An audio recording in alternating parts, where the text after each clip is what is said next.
Ageno ni riyo maber kamora mora ma intiere odiechieng' ma kawuono kendo waduoko ne Nyasaye erokamano kuom miyowa thuolo machielo mar bedo kod chenro mar penj laktar.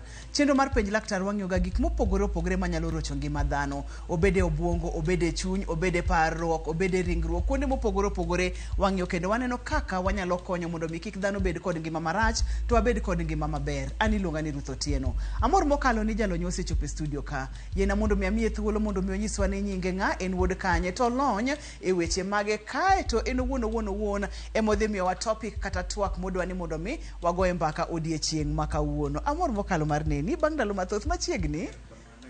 Ruth, amor duogo kae kawuono. An nyinga Dismas Ochieng' Nyang'ute. An jaseme Kombewa kaka pile pok aloko dala. And an jalony e yore modok korka counseling psychology. I'm a counseling psychologist. Kawuono aneno ni mondo anyis ji lony mantiere godo kor line ma antiere nikech mano penjo ma ji osebedo ka penja. Kawuono awach ni antiere gi masters in counseling psychology and kodhi maber bende samoro higani an PhD candidate samoro higani anyalo timo ang'owa anyalo tieko weche ma otudore gi doctorate. But maduong' ni I'm a practicing counseling psychologist ma atiyo Nairobi kae gi Amani Counseling Center. An gi lony ma okalo higni 15 kawuono. And adwa ni lony ma antiere godo gi higni kawuono mondo walose gi gima ngere luongo ni depression in marriage kata chandruok mar paro man malo kabisa motudore i ang'owa ei keny. Depression in marriage. Koro inyalo kete samoro gi dhogi. Iwacho ni akete gi dhoga. Yes. En chandruok kata dangni matut mokalo mar paro ei keny. Wadwa ni mondo mi kapok wadonjo dangni matut mar paro ei keny, tiende ni ok en dangni mar paro, en dangni mar paro to tut to bende entiere e keny ka. Kwawacho depression kata dangni mar paro matut e keny, wachako dangni mar paro, en ang'o? Wang' ok walos kuom depression kata dangni mar paro mantie malo kok waloso kuom stress. Nikech ng'eny depression tiere moko motudore gi ang'owa gi stress. Stress ma ng'ato bede mang'eny ma ok otimo ang'owa ma ok obedo addressed, ma ok olosi, nyalo chopo e ang'owa, nyalo chopo e kama koro ng'ato nitie gi depression. Koro sama waloso kuom depression, stress to ng'eny ne ji ong'eyo ni samoro aonge gi pesa moro e ofukona, samoro athagora nang'o matima kosa timacha. The usual chandruok mag paro ma samoro ng'ato bed godo to kendo rumo. To nitiere moko bende ma bet matamowa kaka watieki. Koro sama gibudho to samoro be ne gin chandruok mapek kabisa. Inyalo yudo ni chopo depression. To depression wabro loso nitiere signs manyaka wang'i kosebedo okalo higni okalo jumbe 2. Kamoro ma ng'ato nitiere gi problem kabisa yo kaka owinjo feelings. Entiere bende gi gik ma pache kako bet nyaka gi actions, behaviors ge. Koro sama ng'ato wanyalo wacho ni obet ma kinya ahinya, obet maonge feelings bende en plain kanyo kabisa. Moko bende bet makwiny kabisa. To mae bet mokalo jumbe 2. Ka nitiere gimoro mosetimore ang'owa e ngimane mapek, onyalo bedo tho, onyalo bedo kata nyuol, kaka mine wabro wacho kamoro kanyo bende ni jok ma mine depression ng'eny kuomgi moingo dichuo. Moingo chuo. Nikech wang'iyo weche mag keny kaachiel kod dangni mag paro matut ei keny, itemo ngekonwa ranyisi ma ka ng'ato neno to nyalo chich ni nyaka bedie ni osiepne ma en godo e keny ni osechako bedo kod depression. Ma bende wacho kacha ni samoro en gero mathoth, ng'ato gera ma gima tin to chwanyore achwanya. Iwacho kacha ni bende kopogore kod gero go, ang'o gini monego bed ni ji ng'iyo ma kineno to onego bed ni tang'?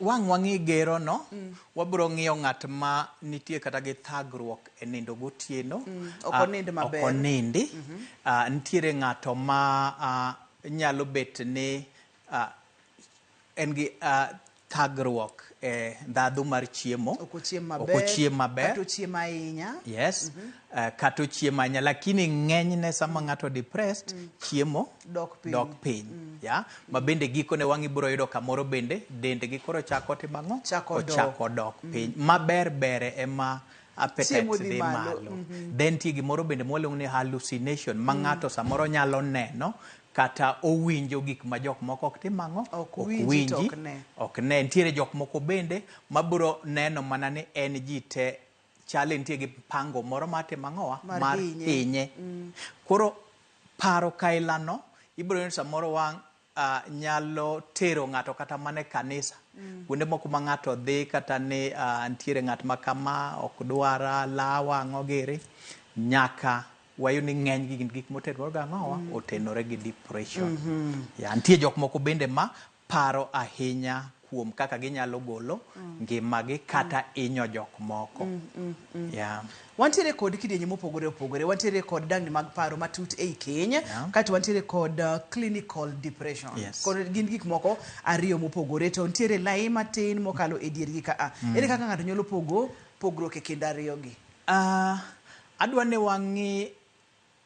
wang'iye in terms of chandruok matindo tindo ma normal e marriage kata ni ne wachwanyore e paro moro nitiere gimoro monega miyi to ok amiyi e time ma kare no kata nitiere gir mo monego watim as a family to nitiere pek moro ma ok otimore sechego ma bende yudo ni gikone watimo ang'owa ka chopo odhiambo to en gimorumo ya then kata seche moko nyithindo wantiere gi chandruok nikech nyathi e kindwa then iyudo ni mago gin stress ma can be solved to bende iyudo ni ka ok gibedo solved to gin ema wang' giketo ang'owa gibedo stress to gin ma wang' gichopo nyaka kuma depression nitiere cha to kendo ka koro wachopo depression kaka wacho ni en kaka iluonge ni clinical nikech signs ge are clinical and of course nyalo chopo kama bende ng'ato chopo kama dwaro medication nitiere kaka wang'iyo depression ma mana pane wang' omed poge malach kotudore gi mana weche mwabet godo pek manormal mwabet godo e marriage to bende kala gi nitiere depression wanyalo ng'iyo didek ma and mondo wachop ng'ato ok nyalo wacho ni an depressed but science nyalo konyo ng'ato wacho ni ma nyalo bedo depression and therefore ng'ato wanyalo dwaro jalony ma wang'o konywa timo diagnosis ma wach ni mae en depression to en a level ma kama en low kata en medium kata en high to ka koro ma entie malo cha depression ma malo ma mane mabedo koro clinical kabisa nikech kanyo wapoge high cha en diriyo tiere high mantiere gi signs ntiire gi ranyisi moko ma okotudore gi ng'at machale pache lokore kata behaviors moko nikech wawacho ni behaviors bende kata actions bende gin gik ming'iyo kabisa e depression then ntiere bende depression ma ng'ato present gi psychotic symptoms machal ka gima ng'ato dwa bedo janeko kame wawacho ni ng'ato oneno gik ma jok moko ok ne okawo ni ji lawa gik moko kailago seche ma jogo mantiere keny nitiere kod depression kata dangni mar paro mamalo nikech wayudo kata nitiere stress gik matindo tindo ma wanyalo wacho ni inyalo losi to thothne ok losgi emomiyo giluore magichopo e depression depression ni seche ma osedonje e keny onyalo bedo kuom ng'at achiel kata onyalo bedo kuom ji ariyogi thothne mage ma uthoro ga neno mang'eny ji ariyo ka nitiere depression to gin e keny koso ng'at achiel ng'enyne wang'e yud ni ochakore kuom ng'at achiel wawacho ni ng'enyne mine ema yot depression ng'eny kuomgi moingo chuo ma anyalo wacho ni mano en gima rach but gima ber kendo e gima rach no ni kata depression makogi mang'eny gin bende gin ema gimanyo kony moingo chuo koro ibiro yudo ni chuo yot mondo depression oket piny moloyo kaka mine depression keto piny.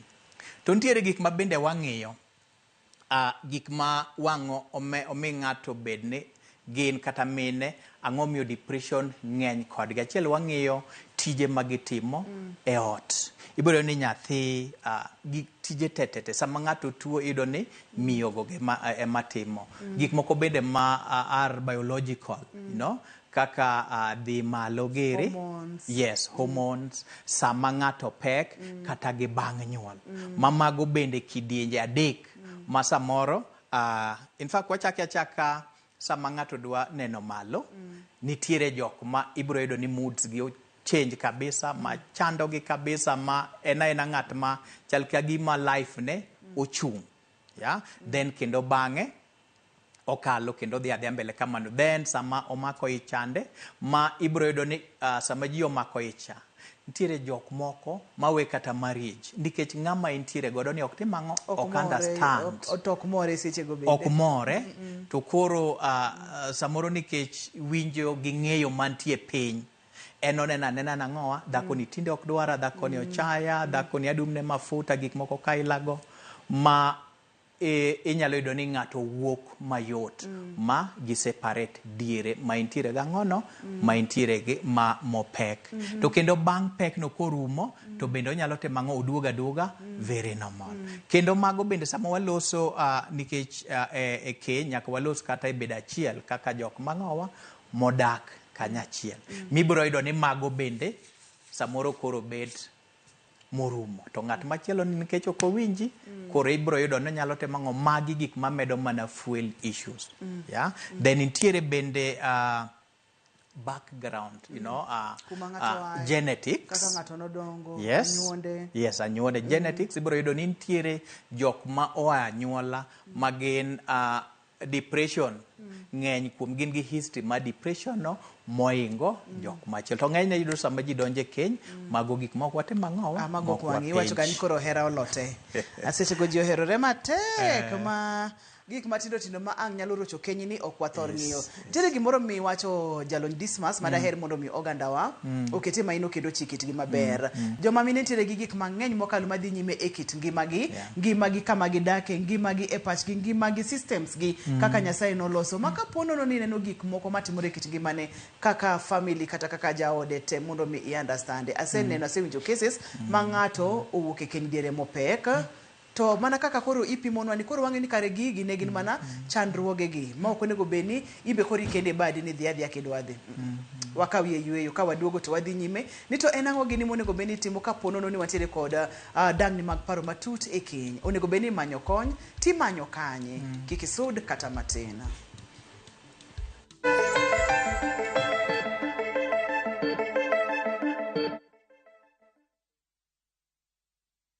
Ok ginyal weyi ma ok inyiero. DJ Comeback Selector. Idwa gori. Adwa timo ni maandamano maduong' e Kibong'eni ano. Mama idhi police timang'o? Ka yieng' tachaga. Ibiro tende kama ni chaya donge. Dhano otamo Nyasaye. Ok jaduong' ba. Jensa. Macha wich kut mani kelonwa. Ibiro timo what? Waluong ne police. Yes, Yuri. Topic. Nyarko chia. Tich abich ka tich abich, saa 1:55 otieno. Mana e Ramogi TV.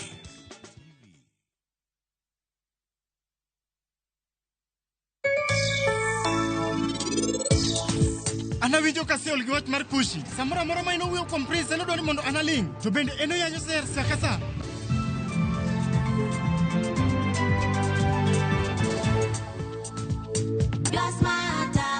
Subscribe to the Smarter Bundle today.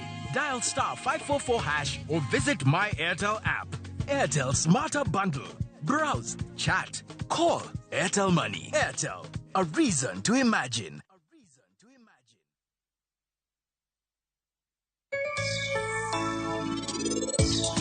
Ohala sama ichako, nitiere capital ma idwaro. So a capital ni, labor is one of them. DNA test mari gi Prince chalre. Omiyo ine wuon Prince Raj. Lok kitugo mari, yud mor momedore, fweny maling'ling manyien kendo bed jachir. Bejal maleko mage duto chopo kare, nimar iwinjore gi ber mogundho. Pepsi, thirst for more. Na kuungamia Mungu Mwenyezi, nanyi ndugu zangu, kwani nimekosa mno kwa mawazo, kwa maneno, kwa vitendo na kwa kutotimiza wajibu.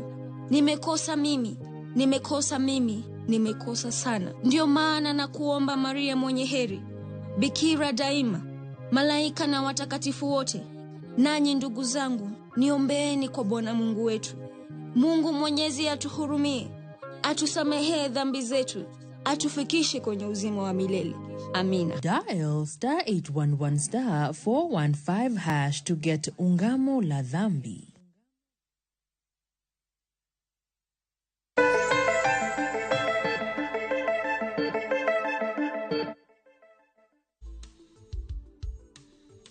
Machiegni kendo penj laktar kokalo Ramogi TV ngima en mwandu. Kawuono wang'eyo dang'ni mar paro matut e keny, gik manyalo kele ng'eny mokalo, to chakoga matin kaka gik moko kaka stress, weche mag pesa e ot, weche mag nyithindo samoro riembi, weche ma samoro ng'ato ok otim gigo monego bed ni otimo kaka wuonot kata kaka minot. Gigi kaponono ni ok gibedo addressed, kata kaponono ni ok ong'igi maber, to gimedore, giluore e mang'no kel weche mag depression. Seche ma ng'ato oseneno ranyisi gi kuom ng'at modak godo kata kuom miyo modak godo, nikech ni wacho ni thothne joma mine ema thoroga bedo kod depression. Onego bed ni ng'ato timo nang'o?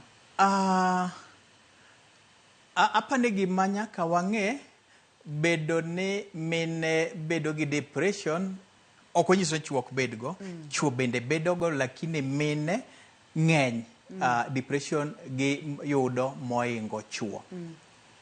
Apane gima onego wang'e bende maduong' ni depression ok en choice, onge ng'ama oyiero mondo atim ang'owa abed depressed. Ma en sama wang' gigi kete piny, en okia kata. Ing'e sama ng'ato chupo en koro dwa tho, oneno ni ool, oneno ni ji lawe, to ng'at molawe ni samoro kata mana chuore, you know, samoro kata mana chiege, samoro kata mana mother-in-law ni.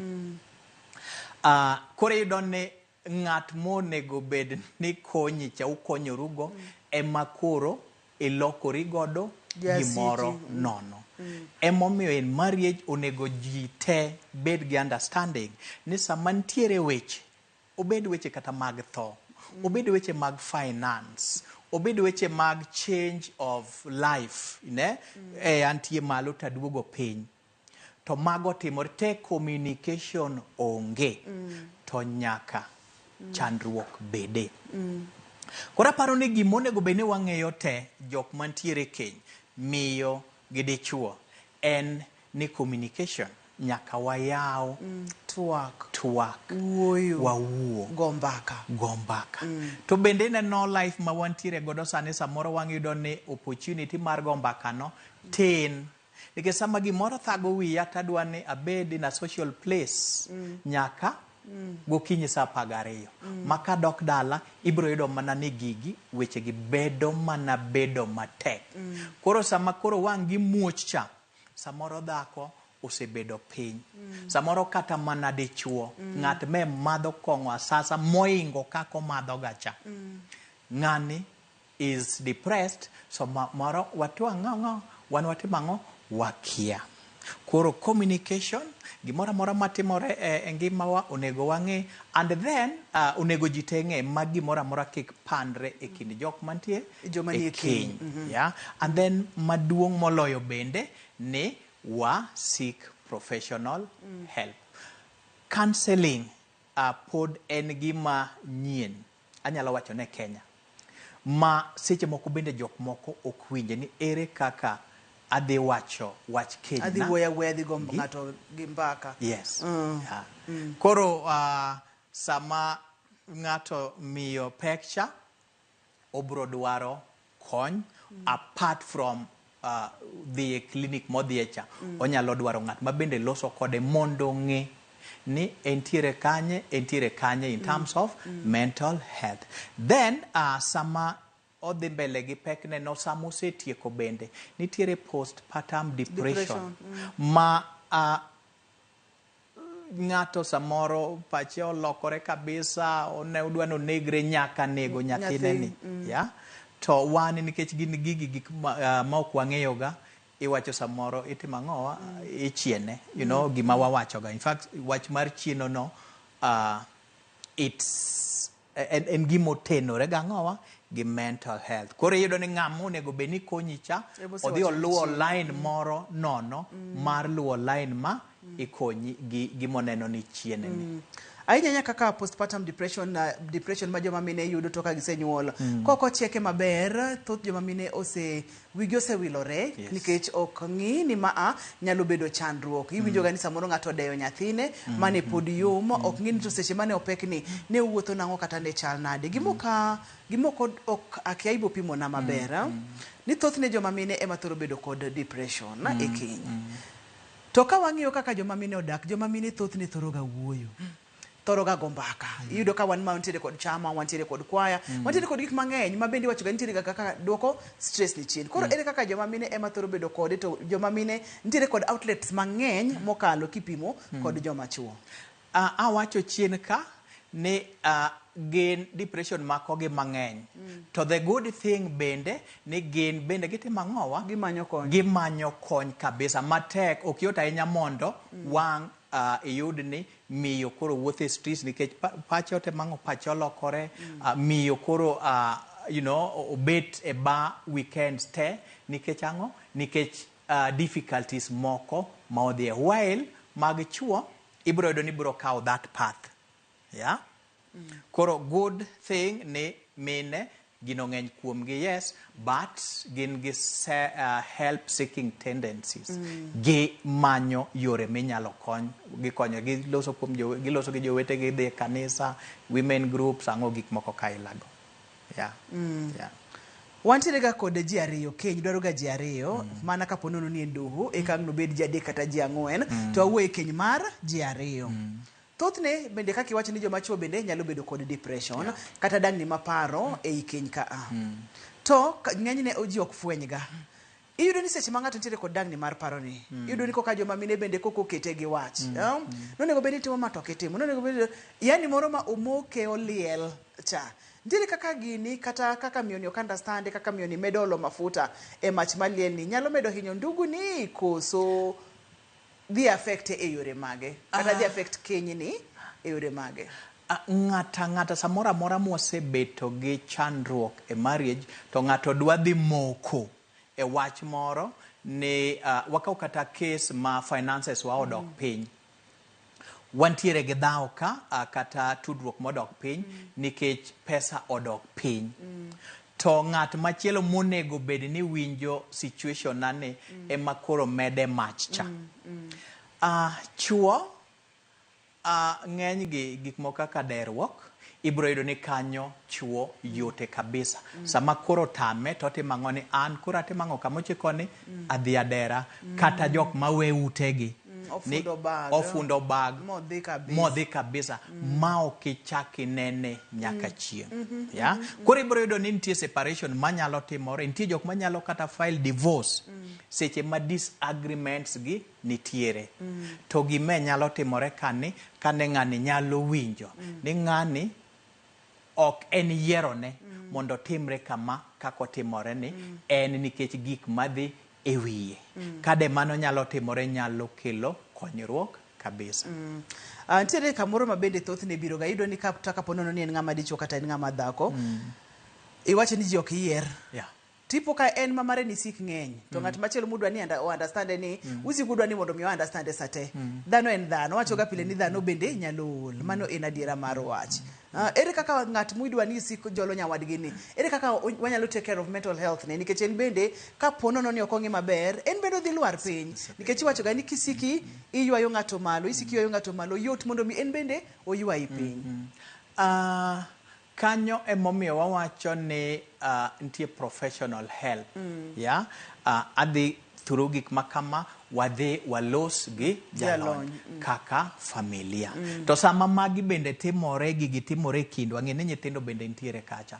Ng'e ni nitiere wedewa bende mantiere kacha ma samoro dhi kawo sides. Mama ni ok nyal chanda ang'owa, ng'atwa kama, or jaduong' ni ok nyal chando nyarwa kamae. Nyithindo bende nitiere kae. Koro ibiro ni en gima okwako family te. Yes, omako ji te, koro omedo mana omedo siko family. Omedo siko. Nyaka nyithindo bende kik wiwa wil ni nyalo chope depression. Yes. Seche ma jonyuol magin mise mar family nitiere kod depression e keny ka atoko ng'i mana kaka jalony marwa wacho, ibro yudo ni gini te bro dhi nyaka kuom nyithindo. Tiende ni koro nyithindo bende bro chako bedo kod dang'ni mar paro. Tiende ni gima watimo ka awasiko family. Gima duong' ka ani nyaka wang'i wabed alert ni en ang'o matimore ng'ani yande en ok timre kama ang'o matimore kata wamanyo kony mapiyo piyo. Weche mag bedo e achiel. Bedo e achiel e keny. Nikech mano bende wacho gani en achiel kuom gik ma very important e keny. Kapono ni ng'ato nitiere kod depression, nitiere kaka onyalo rocho yore mag bedo e keny. Bede achiel, kata bede achiel, bende kapono ni ok dhi maber, bende nyalo kelo depression. Onyalo dhi koni gi koni, koso. Bet ne ji ok riwre e keny. Nyalo bedo ranyisi nang'owa, ka ne tuo moro onge, nyalo bedo ranyisi ni gimoro is seriously wrong e marriage ni. Ma bende mago e penjo sama samoro wapenjo ga sama ji obiro irwa, obiro kata kaka mam, obiro kende kata gibiro as a family, ni to bende unenoru kaka ng'owa, kaka jok mantiere ni mano kata dweche 6 jok modak kata higa nitiere kata up to 5 years. Koro kanyo ibro yudo ni mae jok ma ngimagi noserumo. Nikech sama waloso kuom riwruok bedo kanyachiel kaka jok mantiere keny, nitiere hormones ma wang'o miwa mor cha. Mondo hormones iluongo nang'o gi dholuo hormones. Enena hormones to mamiwa mor cha nitiere kaka uluonge ga dopamine. Nitiere ga kaka waluonge e penj laktar ka. Nitiere serotonin giri ang'o gin mang'eny. Koro kacha ibro yudo ni ka en depleted. Odok piny. Ng'ani onge kata matin dwaro. Kata matin. Bede achiel. To gidak adake ot achiel. Gidak achiel. Ema wang' ng'at machielo cha wang' odog kelo mede chumvi kendo nang'owa. Itimo kama samoro ng'ato iyudo gik ma ok ayud gi miyo kamoro oko. To ma iwacho ne ng'ama is already down, ng'at ma is planning about kata kaka onyalo dere, ng'at ma kata kaka onyalo dar. Onge gimoro amora ma miye mor e piny kae. Gin weche mang'eny, gin weche matek, gichako matin to ginyalo medore. Emang ni winjo kaka kes moro mane wantiere godo ni ng'ato nodhi ma odere ka maro. Mane nyalo bedo depression, mane nyalo bedo ang'o? Anyalo kawe. Odhi nyaka kor gi chiege. Ok wanyal dere ka ne onge depression. Wang'e nyalo yudo ni ng'ato onyalo ng'iyo point moro modwa hang on to ni ng'ani ema chali medonwa chandruok ma wantiere godo e odwa. Samoro kata mana familia ge manodhi okaw sides kabisa, keto kakorach. To ento circumstances emotimo ang'owa emokete piny. Kata cases mwaneno kata mana ng'ato dhi onego kata mana pastor moro ang'o gini you know. Kor nitie kamoro mowacho ni one of the signs en dwaro kawo ngimani kata nego ng'at machielo kata nego ji. Kaito ochako gi gero mang'eny. Yes. Bedo isolated, idwa ni bed kendi, weche mag appetite bende jalony nyisowa ni thothne dok chien kane en ng'at ma dende dongo ni mana ka dende ochako dhi. Gima watemo wacho ka ani wang'iya nikech ji odak e keny, ji odak kanyakla to kik gimoro bed ni wang' kamoro to in mimedo ole mafuta, imedo ole petrol, moro kubirumo maber. Omiyo kidieny mar adek wadhi yaw mondo mipenj jalony wapenjo duto te ma inyalo bedo godo. Ineno ranyisi gi ionge machiegni kod jolony. En ang'o gini monego bed ni timo? En ang'o ma anyuola onego bed ni timo? Nikech nipimonwa kacha ni samoro oter bura e bucha anyuola to ng'ato dhi oneno ka gima oyale ang'aya. Bende nyalo medo dang'ni mag paro matut e weche mag keny. kik idhi mabor kata matin, kik isudi nikech kidieny mar adek adwa ni wago mbaka makende, omiyo kete mana ka.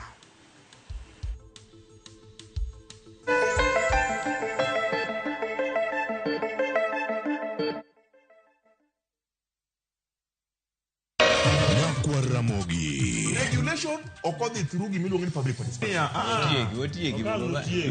Be ikori mar donjo matut e weche madongo e Uganda wa. Ribadhi ma wuok e NTSN ng'eny seriously. I have to say this. Wanono weche siasa kod weche mamulo ngima jopiny. Sama gigo nyaka japur. Nikech japur ni obro puro kande ni otere kande. Buch jopiny en kama wamiyo pek paro kachiel kod nonro ma intiere godo. Wan gi chike mabeyo matayo gige waduto te. Ok diang wachnya every time ka ng'ato dwaro to waloko chike. Nyinga Trevor Ombija janding opanga jonyakach dendo nombija taya nyakwar guok kocha pesa. Wanere kendo. Tich adek ka tich adek, sa adek otieno, mana e Ramogi TV.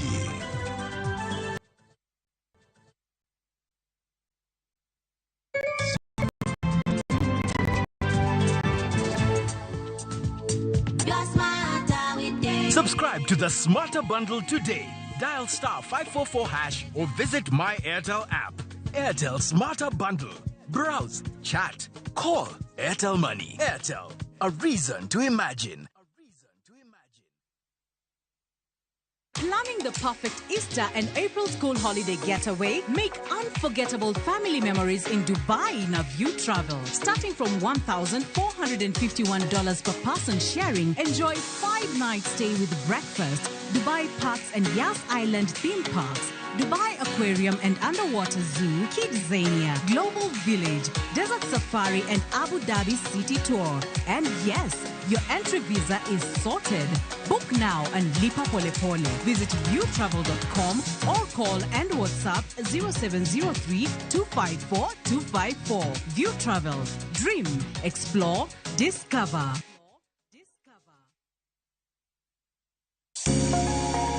Lwedo chweyo. Koroka sana sana watiyo gi lwetwa. Rom gi joma oseloko kit ngimagi kendo giseloko pok margi obedo ohala.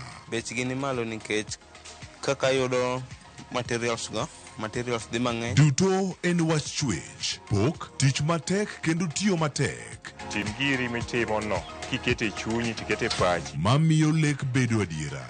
Pok opogore. Tich ang'wen, saa 2 okinyi kod Sharon Ong'ao. Kick by.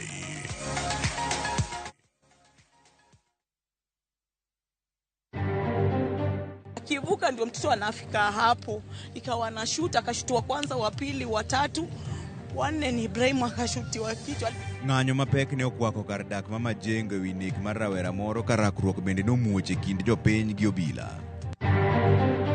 Jood bura masiro Rigathi Gachagua oyudore kama tek ka koro golgi e komiti manigi otekwe od bura. But when you give arms, do not let your left hand know what your right hand is doing, so that your arms may be in secret, and your Father who sees in secret will reward you. Joyie mag din jokopere oyango nyasi mar Saburu ma en chakruok mar ndalo 40 mag tweyo gi lamo.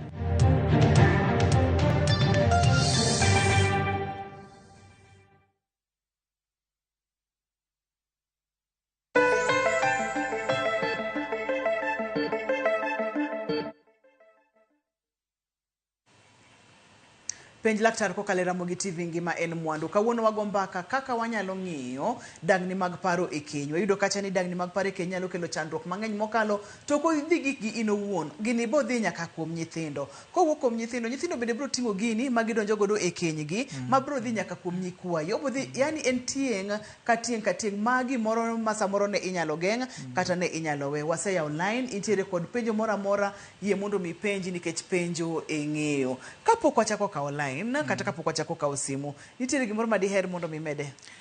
Aparo ni samawaloso about marriage, gik madhi mbele sama ji osetimo osedak onego bene wadoge chien bende ne life before marriage ne chal sama pok wachako dak. Seche mane uromo. Ya, sama ne warado cha.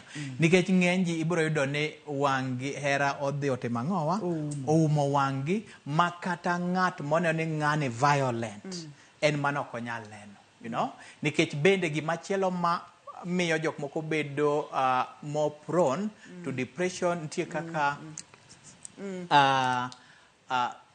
brain chemistry imbalance ma jok mantie gi imbalances ibro yudo nang'owa en ng'at manyalo bedo very violent ma mae gima kata kane pok ji odonje keny onego bed ni ng'e ni ng'ani samoro kwarado kode ka iyo wang' to pok otimo ang'owa Osepado opok osepada ya opoka samoro achamo transport ne ma ok adhi to otimo ang'owa oyanya malich kako bro to mago are red flags monego bed ni ng'ato ng'eyo ni mage kaka chali keny ka bro donje odhi bet mana kamae maonge jok mawacho ni ng'ani sama ne wabed go ne bera bera kitegi achako neno mana ka koro wasedonjo e keny and then machielo bende onego bed ni wakawo kindewa sama pok wadonjo e keny ing'e ni en ang'o manomako pacha ang'o manahero kuom ng'ani weaknesses gi gintiere mane to ng'enyne kata kiyudo ka ng'ato jakong'o en ng'at ma violent gimoro ni odhi lokore kwasedonje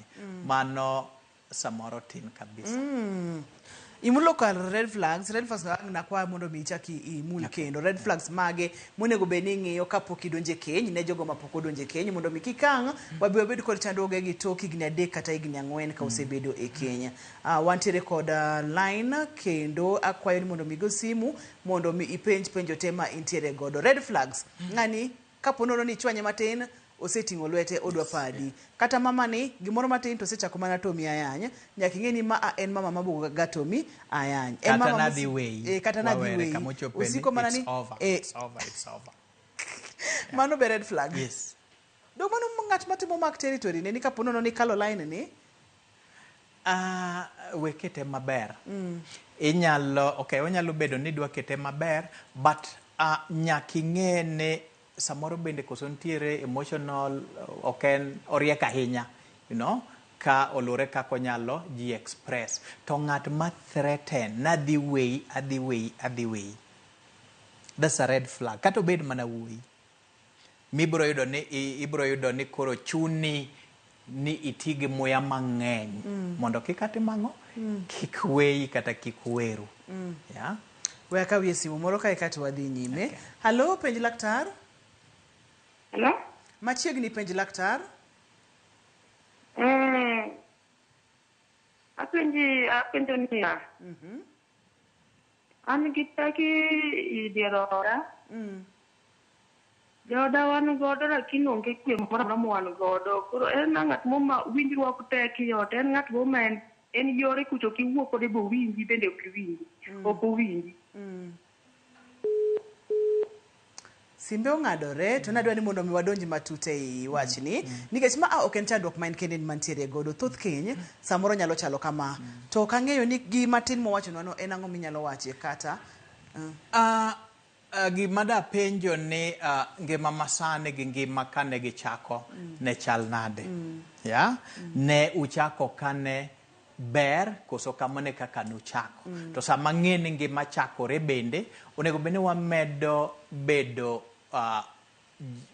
mojiwore koso wamedo bedo mariek kaka wamedo bedo e dak nikech ka nuchako samoro uchako ka un ji ariyo nyithindo donjo ka mano bende nyithindo ng'enyne ng'ama ritogi ahinya en ang'o en miyo sama gituo en miyo koro mae gikone bende ng'ama dichuo bende ibiro yudo ni responsibilities bende timo ang'owa bende medore koro inyalo yudo ni magi nyalo kendo chandruok matis ne ang'owa ne keny to kaka udil kodgi ema wang'o timang'o ema wang'o make a difference but gima napenj ni kane ochakore ne ochal nade nikech nok wayudo mano wayudo mana matin ni to neno chenro ni en ang'o ma dinyise mondo mi otim omany kony professional help samoro entiere kama johocho onge machiegni onyalo timo nang'o mondo wayud kaka wakonyore kapok iduoko yiena mondo mi akaw simu halo penj laktar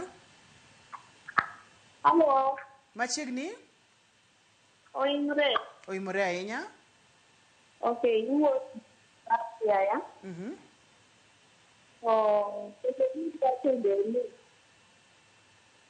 ancha wuogi kaka tedo lakini aneno shida kantie e jodwa Hello. Awawinji dhi nyime. Sida na ni kinde ka kinde kete dakika gintie gi chandruok mare ok giwinjre.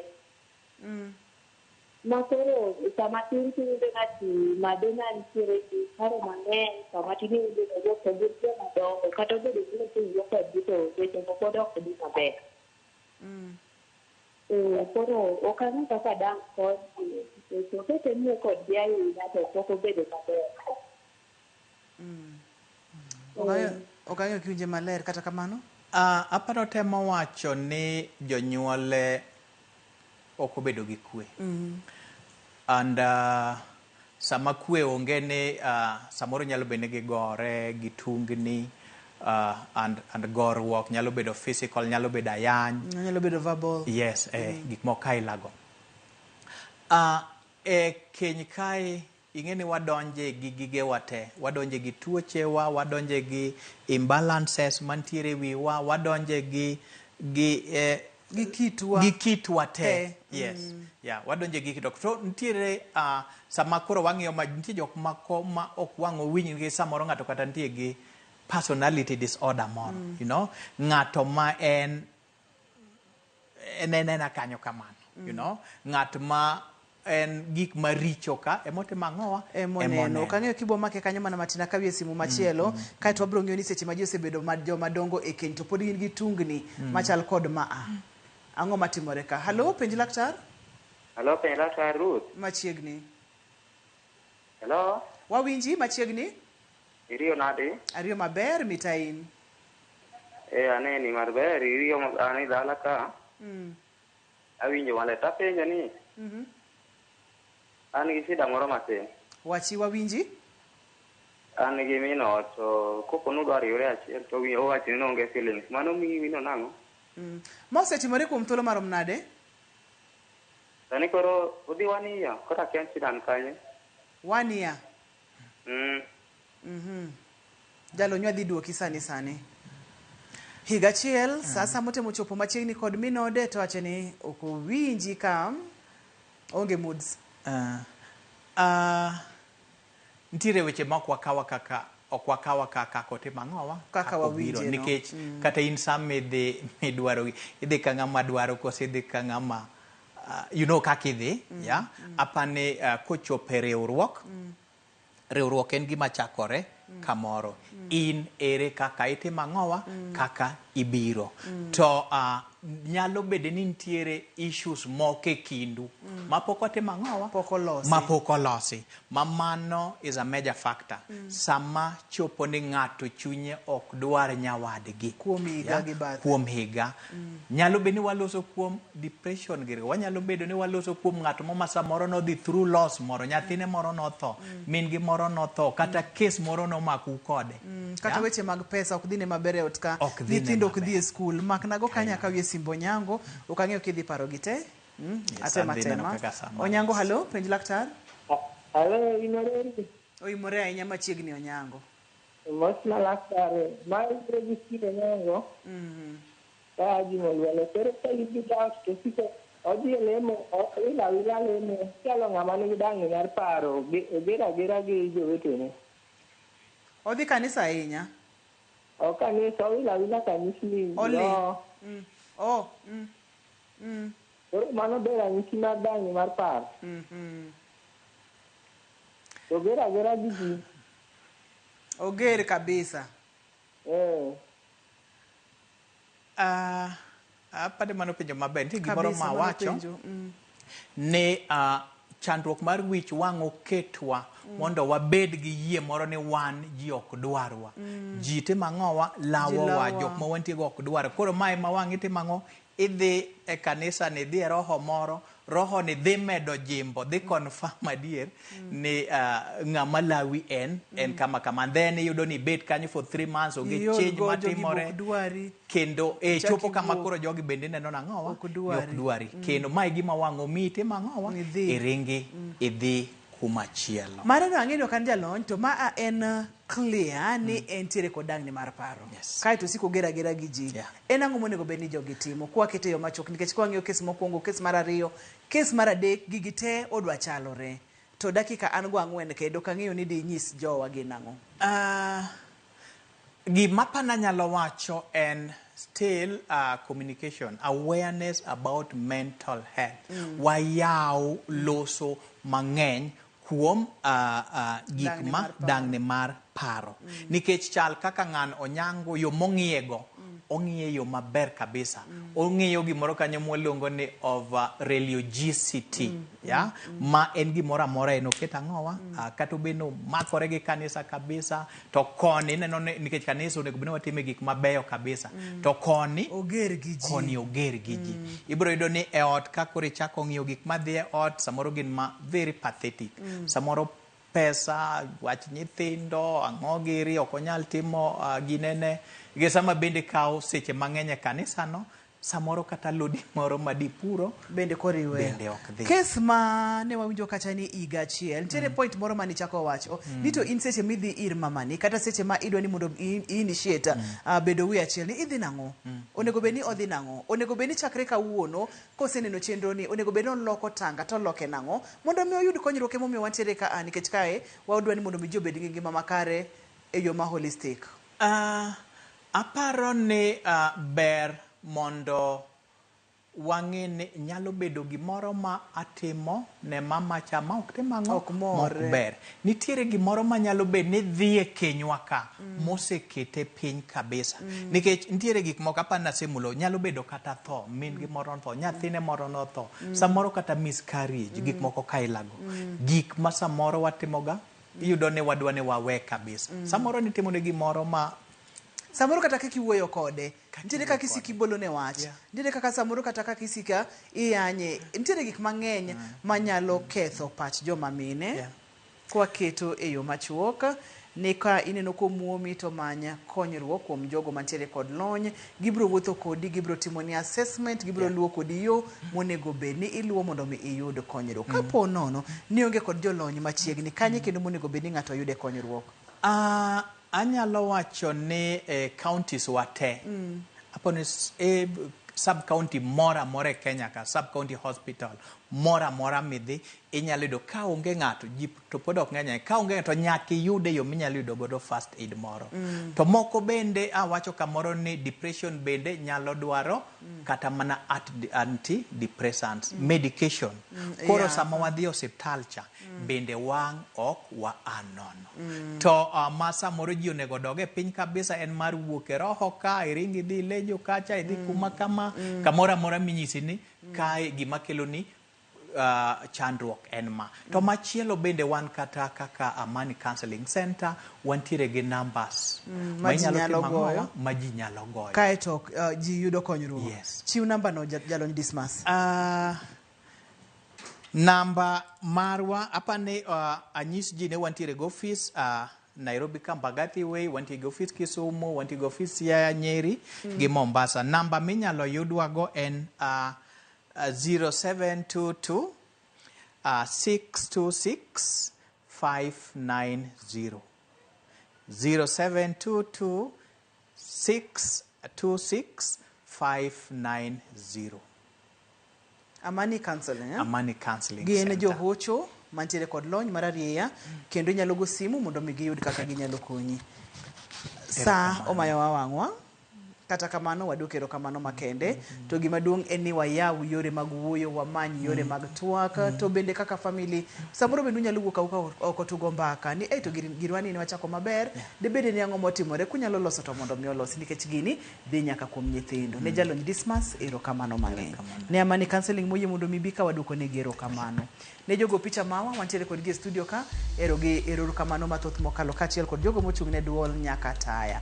Ne director na erokamano nya Obado Wuod Migori kachiel kod producer na Perpetua Adhiambo Okoth, erokamano nya Meja. Ne jahera mar chenro mar penj laktar, wakete mana ka nikech ka wayude konyruok. Kani luonga ni Ruth Otieno, oriti masane. Sawa.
رمضان ده سمايا مماتي يا رب دعاتي تقبلها عطول لا لا لا لا لا لا لا لا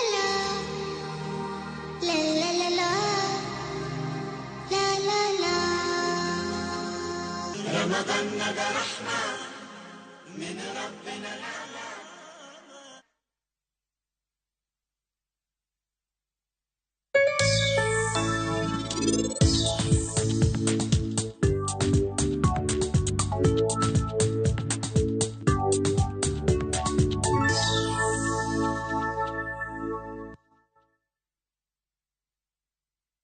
رمضان ده حياتي رمضان ده سمايا مماتي يا رب دعاتي تقبلها عطول لا لا لا لا لا لا لا لا لا لا لا لا لا لا رمضان ده رحمة من ربنا الأعلى.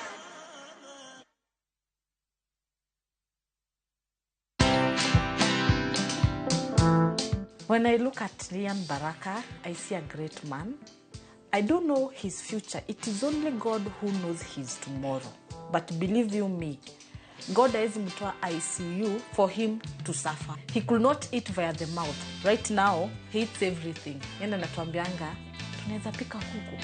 Watch this story and more. Download the Citizen Digital app or visit www.citizendigital.com and find the Citizen Originals portal. Kenya's #1 app, Citizen Digital.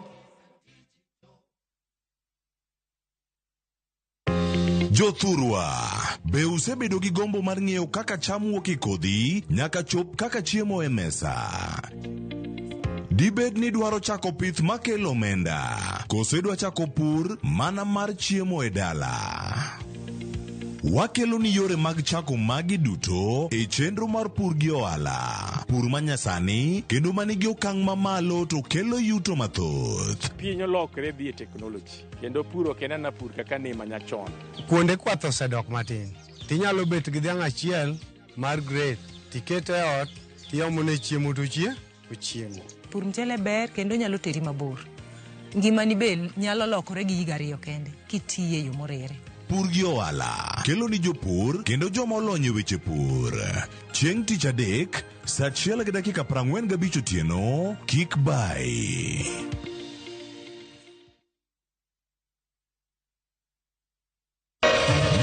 Ramogi. Regulation okodhi through gimiluongo ni public participation. Be ikori mar donjo matut e weche madongo e Uganda wa. Mibadhi ma wuok e NTSA ng'eny seriously. I have to say this. Wanono weche siasa kod weche mamulo ngima jopiny. Sama gigo nyaka japur. Nikech japur ni obro puro kande ni otere kanye. Buch jopiny en kama wamiyo pek paro kachiel kod nonro ma intiere godo. Wan gi chike mabeyo matayo gigi waduto te. Ok diang' wachnya every time ka ng'ato dwaro to waloko chike. Nyinga Trevor Ombija janding opanga jo nyakach dendo nombija taya nyakwar guok kocha pesa. Wanere kelo. Tich adek ka tich adek, saa 3 otieno, mana Ramogi TV.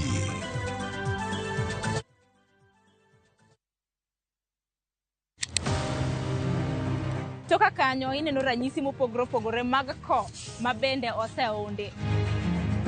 Kitambo ilikuwa inatumika kuweka maziwa, kuweka kama pombe, vitu zile za traditional. Lakini nowadays ni tunatengeneza kama tumeimodify. Ni ya kuweka maridadi, kuna zile za flowers kama hizi. Bikodwa e wuoth mar nwang'o pok makende. E chenro mar pok opogore gi Sharono Ng'ao. Tich Ang'wen, kik bai.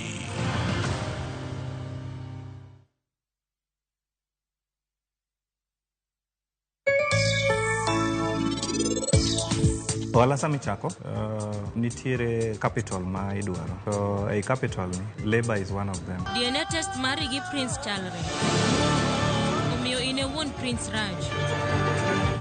Lok kitugo mari, yud mor momedore, fweny maling'ling manyien kendo bed jachir. Bejal maleko mage duto chopo kare, nimar iwinjore gi ber mogundho. Pepsi, thirst for more.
Oimore kwa Ramogi kama na nyako mkite Ramogi TV kaone wang sae chenro mara ngich welo bangi sadek to bro go mbaka gi welo amodhi albur bedo Victor Marende en jatend rowere MDD to gi odhiambo jero en jakene ratich oganda Vocal Africa obro kod gi mbaka weche mag siasa gi kuma piny ochomo buch jopiny sadek sani to wantiere ka gi Elizabeth Otieno Nyarugenya kaka jalop komarwan kaka pile nyinga Trevor Ombija jandingo panga jonyakach dendo nombija taya nyakwar guok ocha pesa magi weche manyien mawango. Kivuka ndio mtoto anafika hapo ikawa na shoot akashutua kwanza wa pili wa tatu wanne ni Ibrahim akashutiwa kichwa. Ng'anyo mapek ne okwako kar dak mama jengo ewi nek mar rawera moro ka rakruok bende nomuoche kind jopiny gi obila. Jood bura masiro Rigathi Gachagua oyudore kama tek ka koro golgi e komiti manigi oteku e od bura. But when you give arms, do not let your left hand know what your right hand is doing, so that your arms may be in secret, and your Father who sees in secret will reward you. Joyie mag din jokopere oyango nyasi mar Saburu ma en chakruok mar ndalo 40 mag tweyo gi lamo.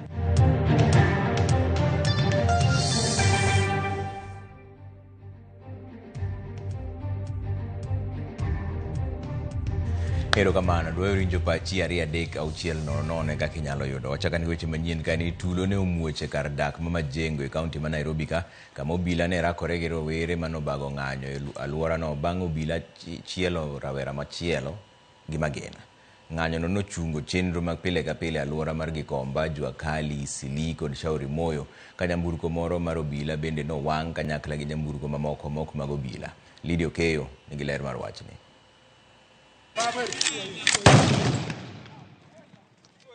Lwasi ma Majengo ne opong' kod tulo e kinde marakruok no muoche kindo bila kod rawere manobago ng'anyo kaluwore gi tho mar rawera moro e alwora no mawachore ni nonegi gi obila.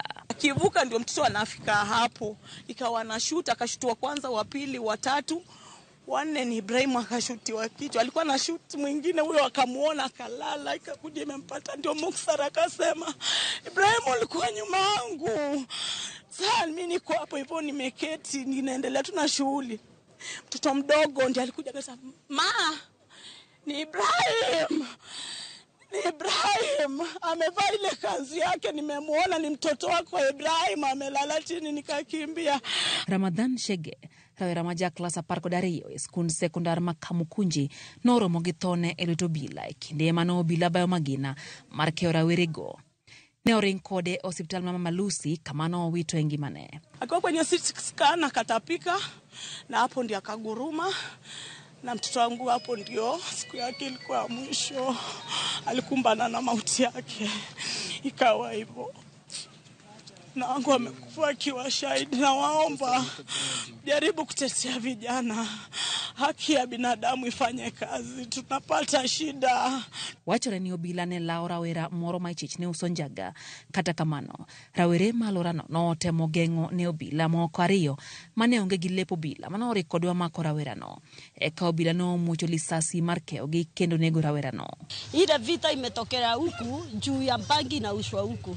Sasa kalau wakikuja kuchukua hongo wakinyimwa hongo ndio wanatoa hiyo vita. Sasa walipiga huyo kijana nini juu alimwambia aliachana na hiyo bangi. Sasa wakati alimuitisha hiyo hongo akakataa hapo ndio alikuja akamtoa nini akampiga risasi. Tulono bene no weyo jibura gi hinyro kalore kite manera werego bayo ka obila bene no temo keogi gi iro malungo wang' chenro mag ohala kod wuoth bene no rochore. Si uwezi ingia Gikomba sasa kupitia hii. Uwezi. Hebu niambie watoto wangu watakula wapi? President watoto wangu watakula wapi sasa hii? Jokedo ne ratiro mar oganda ose obila kuom tiyo gi teko mathoth akoro gedwaro mondo kaune obila mano nego rawerano okang' mar chik. In Kenya today we have a murderous police service that is operating with a murderous regime that is taking away the lives of very young people. We are very much concerned that every month of Ramadan, we get complaints of police harassing worshippers who go for night prayers. But we are telling the government, and particularly the police service, justice must be done. You cannot kill youth every other day, and then the regime is not doing anything to hold the killer police officers to account. Lydia Okeo, Ramogi TV. Obila gwenge mag Suna West ochako timo nonro kotenore kod nek mar jaohala ma jahigni 50 manyo chiel kod lisasi mowito ngimane kar ohande e boma ma Migori otieno manyoro. Owadgi jaohala no wacho ni jagono nyoriko seluro ohande kane oikore mar dok e ode. Kanyo manyo omonje kendo ma ochiele gi magina. Jatend obila e sub county ma Suna West Crispin Ogutu owacho ni gisechako timo nonro kotenore kod nek no magidhi go mbele.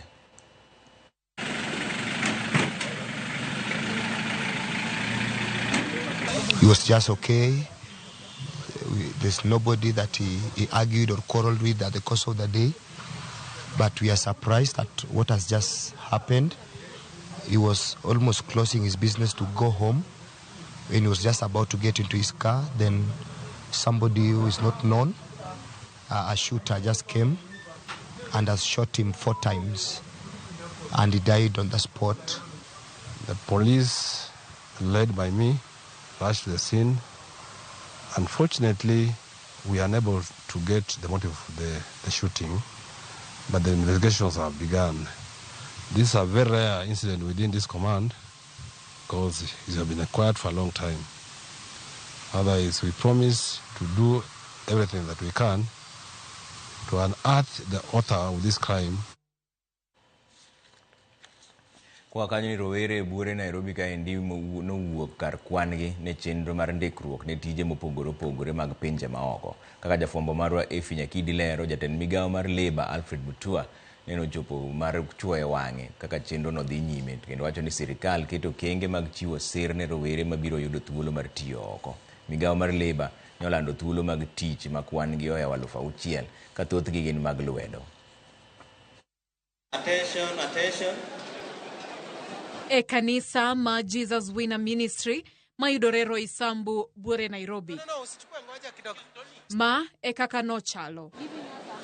Rawere nochopo kar rombgi mandikore ne tije e pinje maoko. Kaluwore gi migawo mar Labour, thuolo mag tije manyogilando romo 6,422. Tijego gin kaka mag goyo randa, tedo kod chiwo arita e kind mamoko. Jatend migawo mar Labour Alfred Mutua ma bende nochopo e kanisa no owacho ni sirikand Kenya tiyo matek kendo keto kenge mag neno ni rawere moyudo tije oko oyudo boke mag wuoth kata passports mekgi e thuolo mar odiechieng' achiel kata ndalo 2. Kama wewe hauna passport na umepata kazi, enda online ulipie na ujaze passport. Nitahakikisha na tumeform unit katika ofisi yangu ambayo utapata passport kwa siku 2, ikikaa sana siku ya 3. Hautakuwa na shida. Certificate of good conduct itatoka pia kwa mfumo wa chapchap. Mutua omedo ni piny owacho manyo yore mag chiwo sir ne rawerego kuom chwalo negi omenda manyalo konyo e yore mag wuoth kod pim motelo ne dhi oko. Rawerego kata kamano biro duoko omenda no e kinde mochak chulgi osara margi. Sisi tunaanzisha mpango ambao unaharakisha tuone vile tunaweza kupata government funding. Unapata pesa Youth Enterprise Fund ama uwezo ama zingine, uweze kupata hizo fedha, uweze kwenda ngambo, ukifika ulipe, urudishe kwa mpango wa kulipia polepole, ndio wenzako pia waweze kupata hiyo nafasi. Geno mar rawere manochopo ne chenro mar ndikruok no en ni piny owacho biro chopo singo margi mar sirogi ponono ni giyudo thuolo matiyo pinje maoko. I'm expecting that what the minister promised, that they will cater for those flight services, medical, so that you will be deducted from your salary in case you get you qualify for that job. Nimekuja huku kutafuta kazi yenye nitapata, like nimesomea caregiver, home nursing.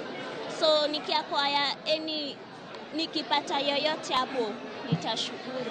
Mimi wa country bado, lakini niko hopeful na niko na imani nitapata. Mutua kata kamano ojiwo rawere mondo were kod yedhe mameroji mani pinje kod jogo makawo rawere ne tijego dwaro jogo makit ngimagi ni kare. The biggest problem we have currently is a problem of drug abuse.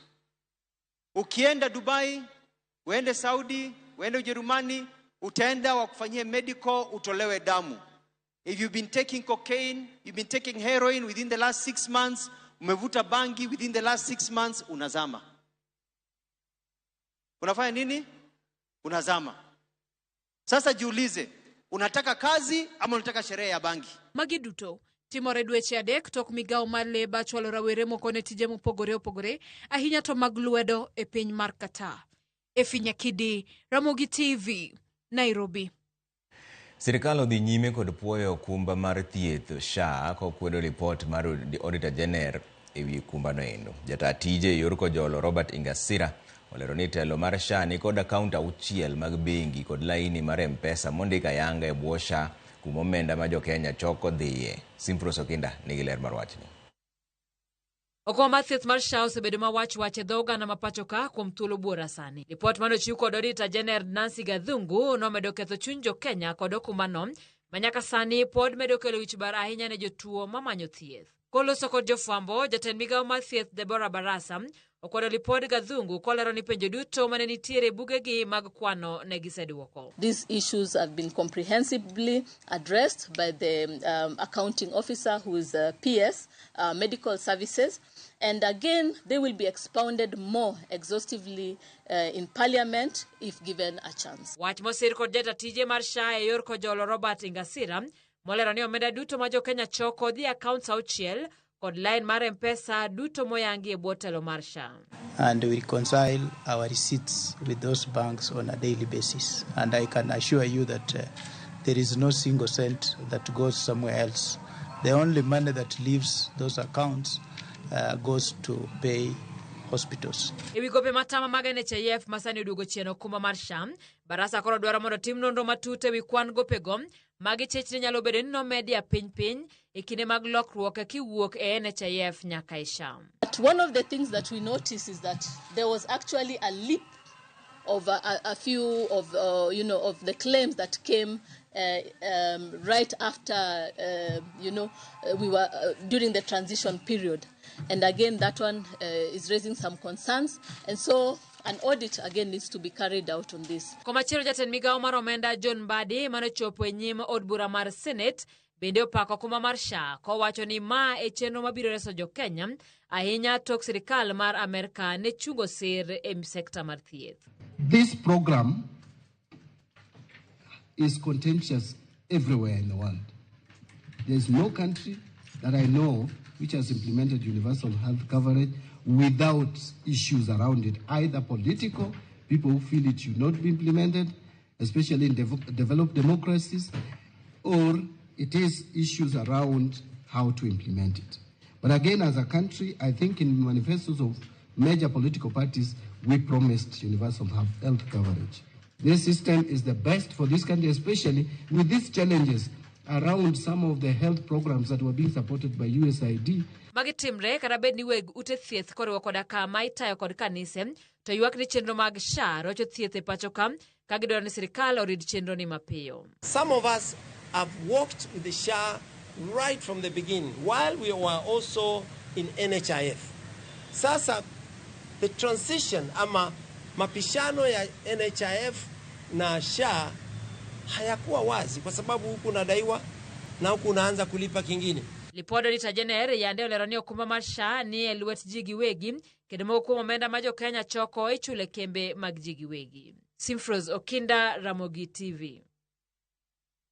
Riwruok mar jochiw thieth motisi ni kuko obago ng'anyo machiegni gi apise migawo mochung'ne thieth pacho ka gikwayo sirikal mondo kete tim moko kuom dwachgi. Kane gitwak gi jofwambo e kinde ng'anyo no, jatend kuko oseo sirikal kuom deko kete tim dwachgi mopogore opogore kamoting'o chwalo gi e ngas mag tije, ndiko gi e tije yo ma ongirore kaachiel gi nywando gi e okumba mar thieth ma pacho ka endi. Jokanyo mag kuko osingo gi ni gidhi nyime gi ng'anyo nyaka chieng' sirikal ne chop singo margi.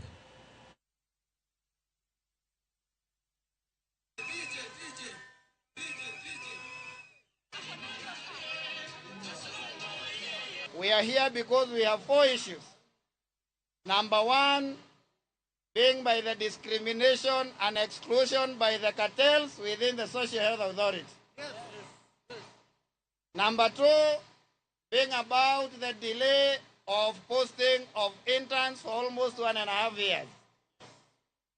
Number 3, being about the failure to absorb the universal health coverage staff as it was recommended by both houses of parliament. And number 4 is about the usage supported program. Chunywa ok mor ko kaka sirkal terowa e pinyni.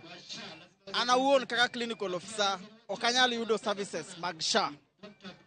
Achiedho ji, lakini an kadwa ni mondo dhi ochiedha e osiptal to ok anyal yudo services, nyaka chul pesa cash. Jatend migao mar omenda John Mbadi onyiso komiti mar od bura mar Senate ni okang' mar piny Amerika ng'ado sir mag omenda ne chenro mag USAID okelo midhiero e moko kuom chenro mag migepe mag sirikal pachoka. Mbadi olero ni gidhi keto okenge mowinjore e hik omenda mar 2025 nyaka 2026 mar reso migao mar somo kod mar thieth ma okang' mar piny Amerika oweyo kod songa. Now, the amount for the said programs is approximately the program that I highlighted: food, governance, and education. Those ones, the said programs is approximately 158.9 million US dollars, equivalent of about 20 billion Kenya shillings, while the total assistance, including health and the others, is approximately US dollars 405.4 million, which is about Kenya shillings 52 billion. For the financial year 24-25, from USAID, which, as I've indicated, includes other sectors such as health, economic growth, water, and environment. Now, Honorable Speaker, it's important to note that while official government assistance, or what is known as ODA, from USAID is aligned to our medium-term plan and supplement government investments and largely benefits the people of Kenya, USAID contracts implementing partners, that is both international and local, are entities who bear fiduciary responsibility, because this funding is implemented by implementing partners. The money, as I will state, does not come to our budget. Sirikal oyango ni piny Kenya osendiko ripode maheo 200 mag mach mamuoche bungu madongo pachoka mosekelo lal e alwora moheo heka 1,500. Kanolose kinde sidha yanga nyamburko mag kedo kod mach e log tich mar tend bunge, jatend migao mar bunge Edan Duale owacho ni piny France omiyo piny Kenya sir mar nyamburko kachiel gi ndeke makende manyasani mabiro konyogi e fwenyo muoch mar mach kod kido mar mach kinde manyasani. Jabetri mar piny France e piny Kenya Arnold Sike owacho ni gin kod chenro mar medo chiwo sir ne piny Kenya e kedo kod mach mamuoche bungu kachiel kod kedo kod lokruok mar kor lwasi.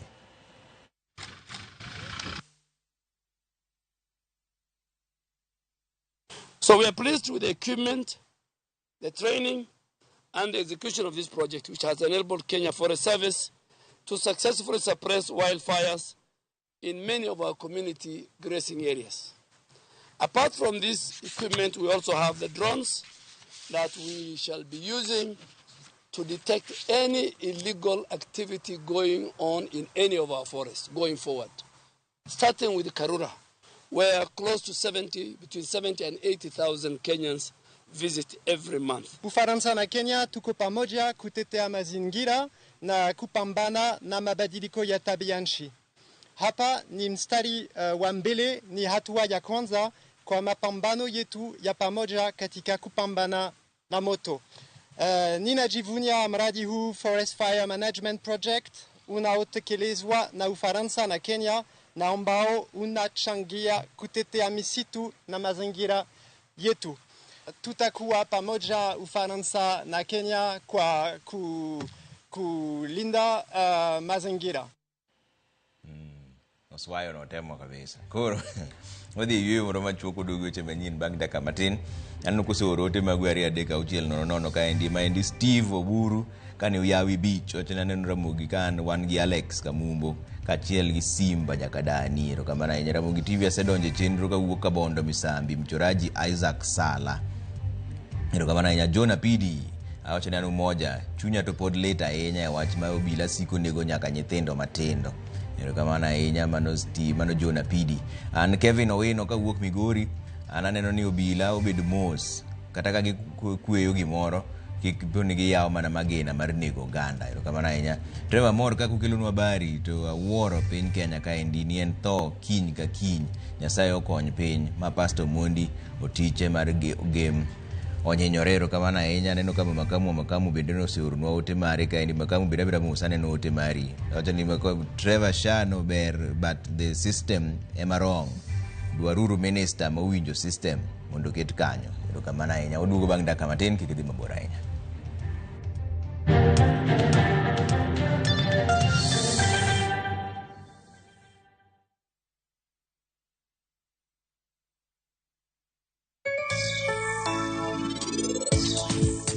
Azola en plant kata en gino no mati kaka buya. Ng'enyne en gino mati e pi. Kaponi azola nyalo timo kama wakete ni ma ok watiyo gi cost mang'eny. Nikech sama wakono jowa ni dhi pidho azola, to wanyisogi to bende wanyisogi nengo mar pidho azola.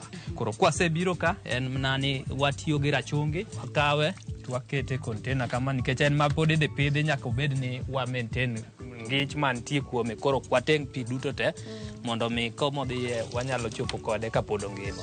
Indulge in the moment. Every spoonful Delamere real fruit yogurt.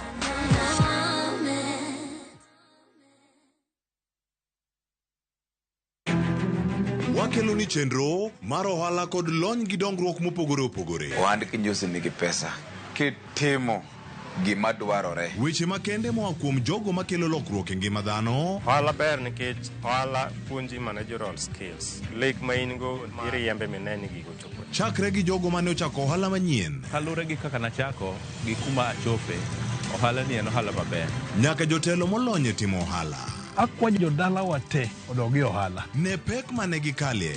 Pod waonge uhuru mar ohala. Loch mane giyudo kod kinda mane gitimo e manyo gik mabeyo beyo. Ka jawala ok nyal chako project ka ionge gi market. Tudri gi Cleophas Oluoch e ohala gi mwandu. Tich ang'wen ka tich ang'wen chakre saa 1:45 otieno.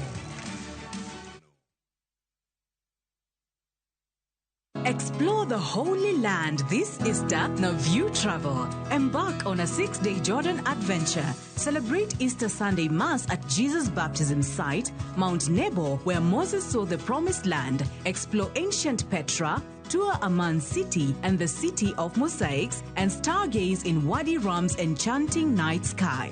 All these and more starting from $1,490 per person sharing. Book now and lipa pole pole. Visit viewtravel.com or call and WhatsApp 0703-254-254. View Travel. Dream, explore, discover. Na kuungamia Mungu Mwenyezi, nanyi ndugu zangu, kwani nimekosa mno kwa mawazo, kwa maneno, kwa vitendo na kwa kutotimiza wajibu. Nimekosa sana. Ndio maana na kuomba Maria mwenye heri, Bikira daima, malaika na watakatifu wote, nanyi ndugu zangu, niombeeni kwa Bwana Mungu wetu. Mungu Mwenyezi atuhurumie, atusamehe dhambi zetu, atufikishe kwenye uzima wa milele. Amina. Dial *811*415# to get ungamo la dhambi.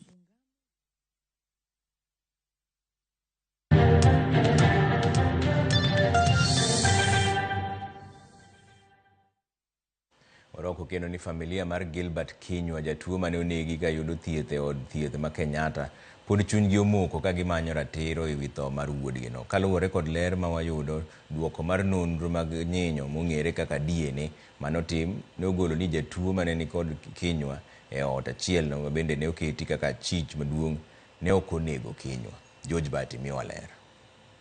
Kaka odiechienge medo kalo, thond geno e gima familia mar Gilbert Kinyua nigo ni chieng' moro achiel ne lernegi gima ne omiyo wuodgi onegi e yo magalagala. Gilbert, jatuo mane geno mare en ni od thieth maduong' ma Kenyatta ema nonyalo yudo ngima, ne onegi e otandane mar midekre ka nyaka sani rumbi pod okwako wach mar tho mare. Kufikia hapa hatujapata any justice kutoka kwa hospitali ama ma-DCI, hakuna kitu chochote tumeridhika nayo. Kuom chiegni dwe achiel familia mare pod dak kod paro gi dang'ni mar chuny. Gisetemo wuotho e apise mopogore opogore mane giparo ni ginyalo yudo duoko e wi ng'ama ne onego Gilbert e otieno mar tarik 7 dwe mar 2 kata kamano pod onge duoko. Kata mana jochiw thieth manie tich e otienono koni gikia gima notimore ne Gilbert, Kendo ne giyudo Gilbert ka chunye osechot ka remo ema nomienore e wang'e kaachiel kod dier ot. Kapanda lot ne oduogo yudi ka obol oko mar dirisa mar ot kama ne ithiedhe jatuono. Familia mare pod piny ogonya ng'eng'a kaluwore ni kata mana tipo mag wang' dede e od thieth maduong' ma Kenyatta yangore ni ne ok otiyo e otieno manonege Gilbert.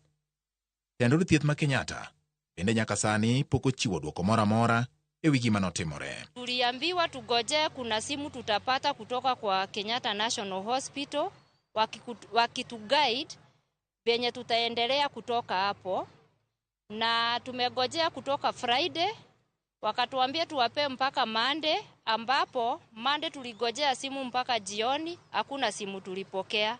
Mimi mwenyewe nikachukua simu nikawapigia, wakaniambia hakuna any report wamepata kutoka kwa DCI. Kata obedo ni jononro ne okawo remo mane wuok kuom Gilbert kod nyinyo mag jatuo mane nitie kod Gilbert e od thieth e kinde tho mare, okang' mane familia mar Gilbert nigo gi geno ne dhi kelo dwoko. Jumbe osekalo buora to dwoko pod onge, ka onge kata ng'at achiel mosewuok mar nyiso gi dwoko mar pim mag nyinyo mong'ere kaka DNA. Na justice bado hatujapata, na hatuwezi zika Gilbert Kenywa kama justice yake hatujapata. E kinde ma familia Gilbert pod manyo dwoko, wayudo dwoko mar pim mag nyinyo kata DNA manotim mar yango ng'at madibed ni onego Gilbert. Dwoko mar pim mar DNA nyiso ni jatuo mane ni kod Gilbert e od thieth achiel ok ema nonege, kata obedo ni en ema nokete kaka chich maduong' e wi nek mar Gilbert Kenywa. Ma nyiso ni jotim nonro e wi nek mar Gilbert Kenywa biro chuno mondo chak nonro manyien. Maling'ling' koni poni dwoko ok oyudore, to nyalo chuno mondo chwal obok mag nonro ne apis jamin buche maduong' mar piny owacho kata ODPP mondo donjne tend od thieth maduong' ma Kenyatta kuom rem keto kenge mag rito jotuo e od thiedhno. Kanyaka sani pod girito kaponi biro migi dwoko mar yango jal manonego Gilbert kod gimomiyo nonege. Familia Gilbert dhi nyime kod chenro mar iko wuodgi e gweng' ma Mukurweini. George Bati, Ramogi TV. Odonjone weche mag siasa ni ogai mar ODM Raila Odinga okone jalup jatend piny Kenya machon Rigathi Gachagua ni owe wuondo jopiny ni en jal mabiro reso jo Kenya. Odinga ne olosi e kaunti ma Wajir ka opuoyo tij jatend piny Kenya masani William Ruto, ma wacho ni osedeo oganda ma nyandwat mar Kenya ka. Magi timore ka kweth rowere mag ODM e bwo riwruok margi mar MDD bende okone jatend piny Kenya machon Uhuru Kenyatta mondo we sundo Raila mondo kwed sirikal. Walter Nyambaga nigi ler mar wachni. Kaka yor lieko ni nitie nyalo mar biro tiyo kod jatend piny William Ruto e sirikand Kenya Kwanza, ogai mar ODM Raila Odinga kawuono e kaunti ma Wajir owuok apiaya kendo pako jatend piny William Ruto ni osetimo tich manyasi kendo manyangafu ne oganda manyandwat mar Kenya. Tumeongea ya mambo ya gharama ya maisha ambayo imepanda juu sana. Mambo ya ushuru iko juu sana, sio? Nimeambia watu zangu hapa ya kwamba umesikia maoni yao na ni bado kesho unaelekea Kisii na Narok, then baada ya hiyo utafanya uamuzi chama ya ODM na utafanya uamuzi kulingana kwa njia ambayo itakuja kusaidia na kupeleka wananchi ya Kenya mbele. Odinga mabendo osebedo ka itemo lombi kod kisera mawuok kuom kweth masero Rigathi Gachagua, Martha Karua. E gikone to ne omoro apilo e mor kich e kendo kone jodak ma Wajir Rigathi Gachagua wuondore ni en jawar mar Kenya. Yule jamaa mwingine alikuwa anasema ati ameweka mtego.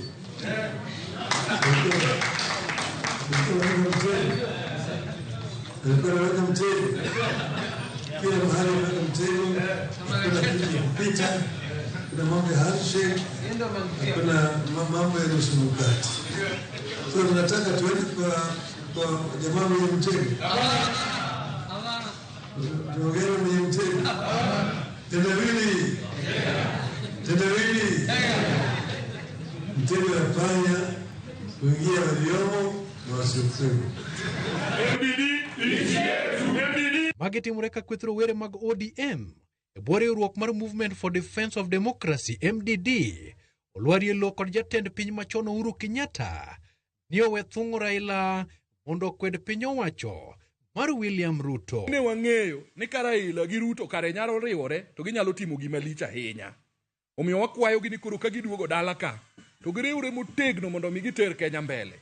Wasiro wuoth ma jakom wuothono kendo kako timo twak motimogo.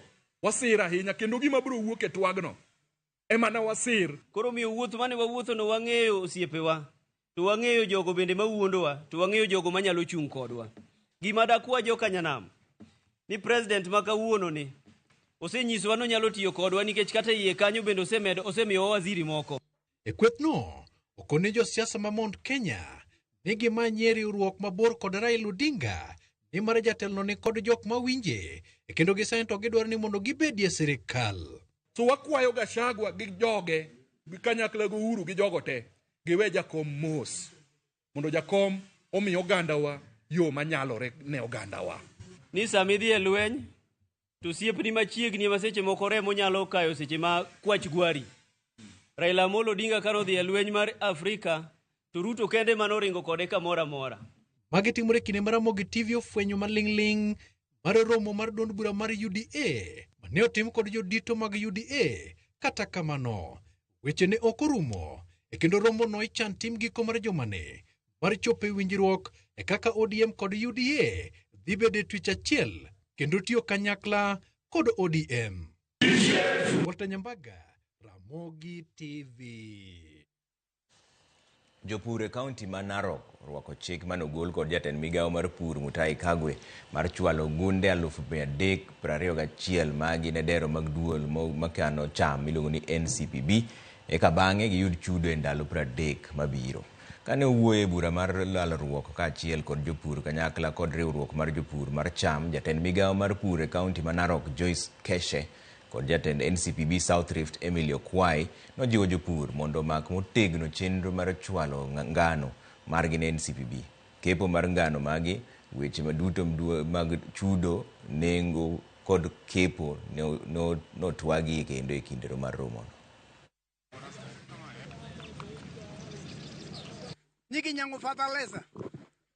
Prices still maintained as grade 1 5,300 and grade 2 5,200. The payment is going to be within 14 to 21 days as indicated. Waiting for 14 to 21 days is not a problem to them as long as the government is going to honor their pledge. So they want payments to be done very fast so that they can be enabled to continue producing more wheat because the season has begun. Ile pesa tulikuwa tunatarajia kwa hii ngano ndio tunaenda kupanda naye. Tunaomba sana iangaliwe hiyo ndio isichelewe, kwa ajili ikichelewa tutakuwa hii season tunaingia itakuwa imechelewa. Kwa hivyo tunaomba kwa ajili mvua hii tunasikia inakuja, tunaomba hiyo pesa isiwe inachelewa. As at now, as NCPB, is that we are ready to uptake the wheat. All our silos are ready. We have engaged our staff and they are prepared. We, as the CC has said, is that we have a few farmers who have barley, but they have agreed to remove the barley to pave way and to pave for space for the uptake of wheat. Jolemo mag din jokopere e piny mangima kawuono nochokore ute mag alam mar yango sap buru, ma bende en chakruok mar ndalo 40 mag tweyo kod timo alam moyiedhi. To kaka jafwambo marwa Joja oko leronwa, jodolo e kanisa mar Katholik e pachoka ojiwo oganda jokristo mondo mi okaw thuolono mar paro jogo maonge kod nyalo kaachiel kod lamo ne piny Kenya. E kaunti ma Mombasa, oganda makwar mag jokopere ne jochokore e kanisa Holy Ghost Cathedral mar yango sap buru. Archbishop ma Mombasa Martin Kivuva manotelo ne alamno ne okoni mae thuolo moyiedhi mar oganda jokristo tweyo ka gilamo kod konyo jogo maonge kod nyalo. Ni kama kalenda za Wakristo na pia za ndugu zetu Waislamu zimekaribiana. Kuanzia leo na hata leo twanyima kula nyama. Twaambiwa tujinyime kula nyama au tafrija zozote nyingine, tufunge na tusali na pia tutoe misaada mbalimbali. En ote ma bende nochwal kod Archbishop Manyeri Anthony Muheria mane ojiwo oganda jokristo duto mondo mi obedie kod lokruok mar nyiso hera to kod muono to chutho kaluwore gi gik moko dhi kare ma gisebedo ka gitimo. Let everyone change their ways. I first, then you.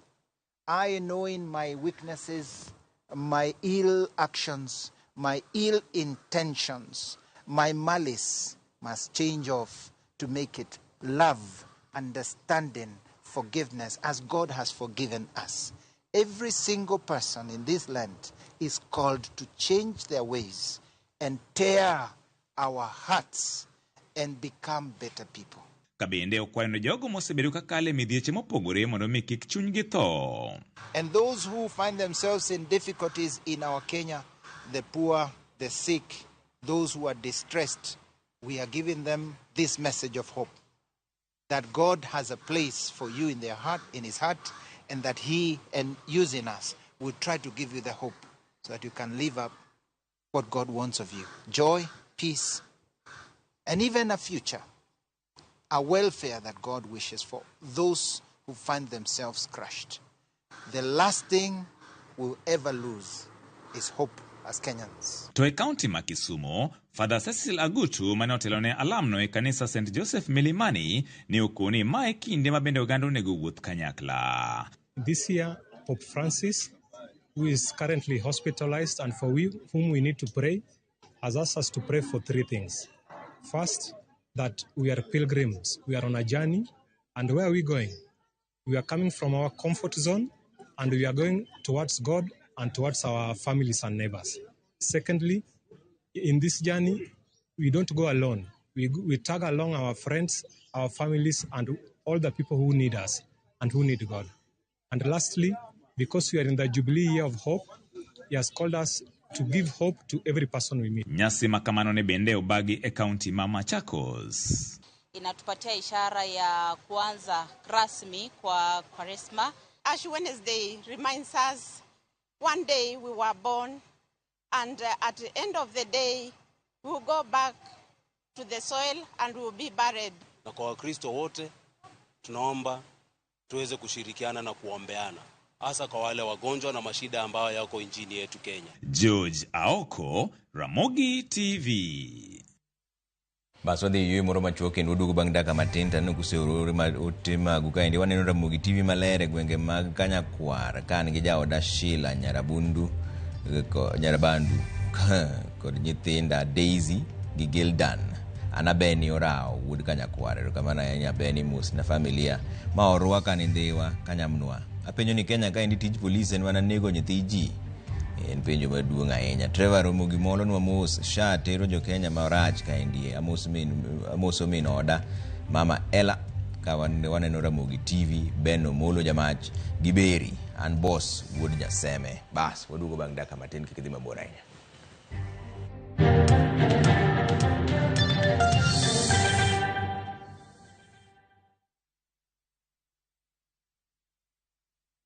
Marubani wanashinda pesa fiti in seconds on aviateshabiki.com. Kwa majina naitwa Jane Wangari Dirango. Nafanya kazi shule inaitwa Dhome Boys, mimi ni mpishi. Niliona watu wameanza kushinda kwa TV. Ndio nikakuwa interested sana kuanza kucheza. Nikajaribu, ndio nikapigiwa simu nikaambiwa mimi ni mshindi wa 500,000. Nilifurahia sana hadi nilishindwa kufanya kazi. Hii pesa kwanza nimepanga kuanza biashara yangu, niache kuwa mwajiriwa sasa. So watu waendelee kucheza, siku ya mtu ikifika atawin. Win millions in seconds. Cheza Aviator on shabiki.com. Not for persons under the age of 18.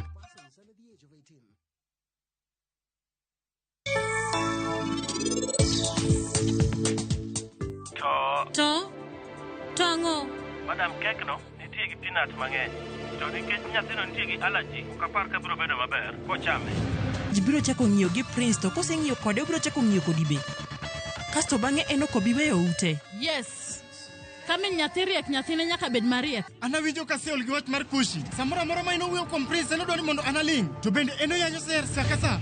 An gi sero kwanyal dak maber mana nikech weche gi te. Indulge in that moment with every spoonful of Delamere real fruit yogurt.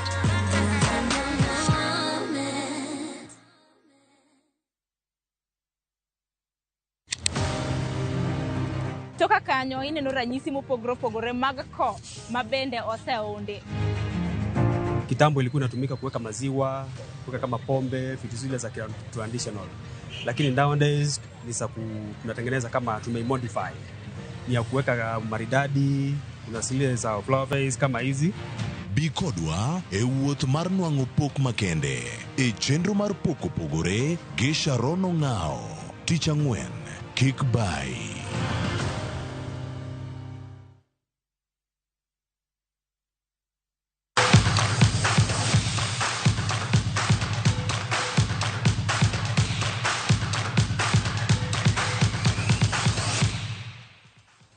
Wadonjane weche mag tuke ni jatend migao mar tuke Salim Vuria gi jagoro mongirore Peter Tum noromo gi jatend tuke mag ng'wech e piny mangima Sebastian Coe kawuono Nairobi kaendi. Romo makamano Mvuria nonyiso Coe nokenge mag sirikal ma Kenya osekawo e kedo gi wach tiyo gi yedhe ma medo jong'wech teko, kowacho ni maendi en midhiero ma nyaka gitieki chutho e Kenya ka. Sebastian Coe korka kore bende nosingo mar tiyo kanyakla gi sirikand Kenya e neno ni jong'wech ma pacho kaendi e piem e lwasi maber maonge mibadhi mar medo teko ka gitiyo gi yedhe majingo del. To say that as Kenya government we will continue to work very closely with the World Athletics to make sure that we not only comply but we keep the profile that the Kenya athletes are known for. And so I'm delighted to be here to look at the ongoing work, to support the work of the Kenyan government in this space through our efforts at World Athletics with e-learning and making sure that our education programs, our work around safe space and safeguarding is completely in alignment with the very good work that is now being undertaken by the Kenyan government.